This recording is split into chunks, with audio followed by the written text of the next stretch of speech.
सुप्रभात बच्चों। आज हम बिहारी लाल का पहले जीवन परिचय देखते हैं और उसके बाद इनके दोहों का अध्ययन करेंगे। बिहारी लाल का जन्म सन 1595 ईस्वी में के लगभग ग्वालियर के पास बसुआ गोविंदपुर गांव में हुआ था। वे मथुरा के चोबे थे। उनके पिता का नाम केशव राम था और इनके बचपन बुंदेलखंड में व्यतीत हुआ था। युवावस्था में वे अपने ससुराल मथुरा में जाकर रहने लगे थे। बिहारी जयपुर के मिर्जा राजा जयसिंह के आश्रित कवि थे। जयपुर में रहकर ही उन्होंने अपने एकमात्र ग्रंथ बिहारी सस्सई की रचना की, जिसमें 719 दोहे हैं। ये बात आप ध्यान रखिएगा कि बिहारी जी के सस्सई केवल एक ही रचना है और उसमें 719 दोहे हैं और बिहारी लाल जी राजा जयसिंह के मुख्य कवि थे। कहा जाता है कि उनको प्रत्येक दोहे पर 1 स्वर्ण मुद्रा का पुरस्कार प्राप्त होता था। गुरु बाबा नरसिंह दास ने शाहजहां के वृंदावन आने पर बिहारी जी का परिचय उनसे कराया था। शाहजहां बिहारी के व्यक्तित्व से इतने अधिक प्रभावित हुए थे कि उसने महाकवि से आगरा चलने के लिए भी कहा था। बिहारी का स्वर्गवास 1663 ईस्वी में हो गया था। बिहारी जी ने किसी लक्षण ग्रंथ की रचना नहीं की, फिर भी उनकी काव्य रचना करते समय उनका ध्यान काव्यांगों पर ही रहा। सस्सई के अनेक दोहे रसों और अलंकार के उदाहरण के स्वरूप में प्रस्तुत किए जाते हैं। बिहारी लाल रीतिकाल के श्रेष्ठ कवि गिने जाते हैं। एक बात ये भी ध्यान रखने वाली है कि बिहारी लाल रीतिकाल के मुख्य कवि हैं। भक्ति, नीति तथा ऋतु वर्णन उनके काव्य के मुख्य विषय रहे, किंतु प्रधानतः प्रेम और श्रृंगार ही उनकी मुख्य विषय हैं। बिहारी सस्सई मुक्तक काव्य रचना है, जिसमें कि मुक्तक काव्य की सारी विशेषताएं विद्यमान हैं। बिहारी ने दोहे जैसे छोटे छंद का प्रयोग किया है, परंतु उसका विस्तृत अध्ययन और विस्तृत अर्थ की सफल व्यंजना की है। किसी दोहे में अभीष्ट अर्थ ग्रहण करने के लिए काव्य परंपरा की समूची पृष्ठभूमि के ज्ञान की आवश्यकता होती है। बिहारी ने साहित्यिक ब्रज भाषा का प्रयोग किया है। भाषा में शब्द योजना तथा वाक्य रचना बड़ी व्यवस्थित है। भाषा चित्रात्मक है तथा उसमें श्लेष, यमक, रूपक, उत्प्रेक्षा, अन्योक्ति आदि अलंकारों का स्वाभाविक प्रयोग किया गया है। केवल छोटे से ग्रंथ की रचना करके बिहारी साहित्य जगत में अमर हो गए। उनकी सस्सई बड़ी लोकप्रिय हुई। इसकी अनेक टीकाएँ की गईं। कई कवियों ने दोहों पर आधारित अन्य छंदों की रचना भी की। निसंदेह बिहारी ने गागर में सागर भर दिया है। उनके दोहे सीधे हृदय पर प्रहार करते हैं। बिहारी के दोहों के संबंध में बहुत ही प्रसिद्ध उक्ति है, सस्सैया के दोहरा जो नाविक के तीर, देखत में छोटे लगे घाव करे गंभीर।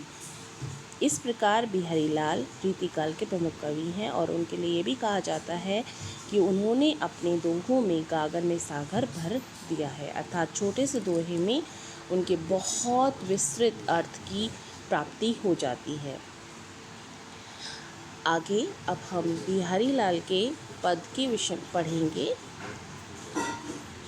उनकी हमारे उसमें सिलेबस में भक्ति और नीति 2 तरह के दोहे हमारे सिलेबस में हैं, जिसमें हम भक्ति से आरंभ करते हैं। मेरी भवबाधा हरो राधा नागरी सोए, जातन की झाई पड़े श्याम हरित दुति होए। प्रस्तुत पद्यांश हमारी पाठ्य पुस्तक के काव्य खंड के भक्ति शीर्षक से उद्धृत है। यह बिहारी लाल द्वारा रचित बिहारी सस्सई से लिया गया है। प्रस्तुत दोहे में बिहारी जी ने राधिका जी के प्रार्थना की है, उनकी स्तुति की है और वह उनकी कृपा पाना चाहते हैं और संसारिक बाधाओं से दूर होना चाहते हैं। आइए देखते हैं। मेरी भवबाधा हरो राधा नागरी सोए। बिहारी जी राधिका जी की स्तुति करते हुए कहते हैं कि हे चतुर राधिके, तुम मेरी सांसारिक रूपी बाधाओं को दूर करो, अर्थात तुम भक्तों के कष्ट का निवारण करने में परम चतुर हो, इसलिए मुझे इन सांसारिक कष्टों से मुक्ति दिलाओ। जातन की झाई परे श्याम हरित दुति होए, जिसके तन की परछाई पड़ने से श्री कृष्ण के शरीर की नीलिमा हरे रंग में परिवर्तित हो जाती है, अर्थात श्री कृष्ण भी प्रसन्न हो जाते हैं। जिनके शरीर की परछाई पड़ने से हृदय प्रकाशमान हो उठता है, उनके सारे अज्ञान दूर हो जाते हैं। ऐसी चतुर राधिके मेरी सांसारिक बाधाओं को दूर करें। भाषा यहाँ पर ब्रज है, शैली मुक्तक है, गुण माधुर्य और प्रसाद है, रस श्रृंगार एवं भक्ति है, दोहा छंद है और अलंकार के रूप में अनुप्रास अलंकार, हरो राधा नागरी में रौश वर्ण की पुनरावृत्ति होने के कारण अनुप्रास अलंकार है और दूसरा श्लेष अलंकार है। हरित दुति, यहाँ कई अर्थों की पुष्टि हो रही है, इसीलिए यहाँ पर शेष अलंकार है। आइए दूसरा पद देखते हैं। मोर मुकुट की चंद्र कनु यौ राजत नंद, मनु शशि शेखर की अकस किए शेखर सतचंद।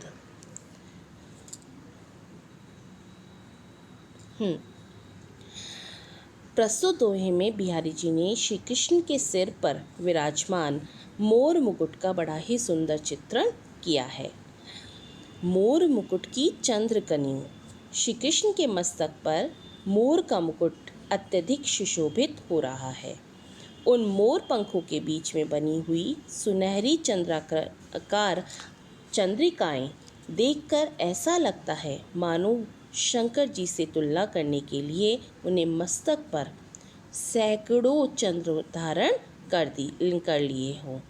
यह है ना, मनु अर्थात मानो, शशि शेखर की अकस मतलब शशि शेखर, शशि होता है चंद्रमा और शेखर मतलब शिवजी, शिवजी से चंद्रमा जिसके, शशि शेखर अर्थात जिसके सिर पर चंद्रमा विद्यमान हो। यहाँ कवि ने श्री कृष्ण के मस्तक पर जो मोर मुकुट है, और मोर मुकुट के अंदर आपने मोर के पंख के अंदर देखा होगा चंद्रमा की आकृति बनी होती है सुनहरे रंग की, तो उससे ऐसा लगता है, उससे कवि ने ऐसे तुलना की है जैसे कि शिवजी जो कि अपने मस्तक पर चंद्रमा का धारण करते हैं, उनसे तुलना करने के लिए या उनसे कंपटीशन करने के लिए मस्तक पर सैकड़ों चंद्रमाओं को धारण कर लिया है। किए शेखर सतचंद, सत मतलब सैकड़ों, अर्थात श्री कृष्ण के मस्तक पर मोर के पंख का मुकुट सैकड़ों चंद्रमाओं के समान लग रहा है तथा शंकर जी की परछाई सा प्रतीत हो रहा है। एक बार फिर से देख लो, श्री कृष्ण जी के मस्तक पर मोर का मुकुट अत्यधिक सुशोभित हो रहा है और उन मोर पंखों के बीच में बनी हुई वो सुनहरी आकृति यो राजत नंद, ऐसा प्रतीत होता है जैसे कि श्री कृष्ण जी ने शंकर जी की मस्तक पर चंद्रमा को धारण किए हैं, उनको तुलना करने के लिए सैकड़ों चंद्रमाओं को अपने मस्तक पर धारण कर लिया हो।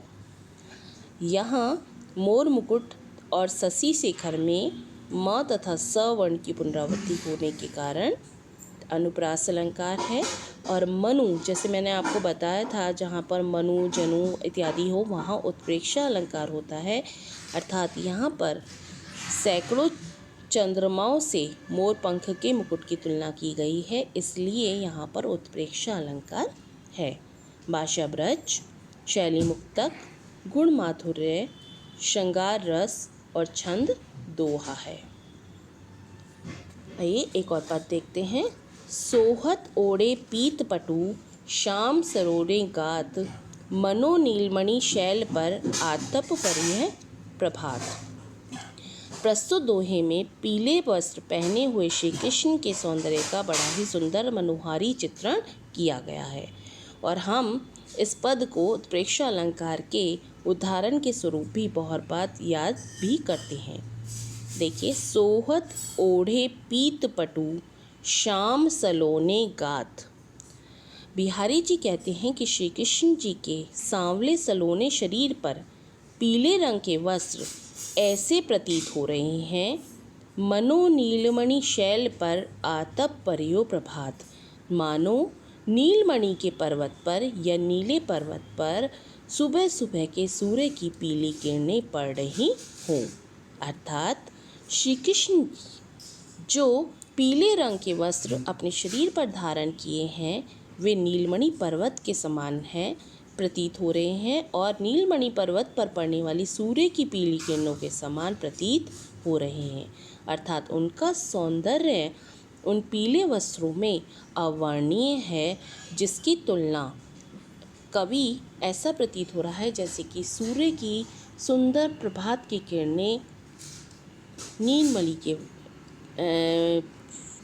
पर्वत पर जिस प्रकार मनमोहक लगती हैं उसी प्रकार मनमोहक लग रही है।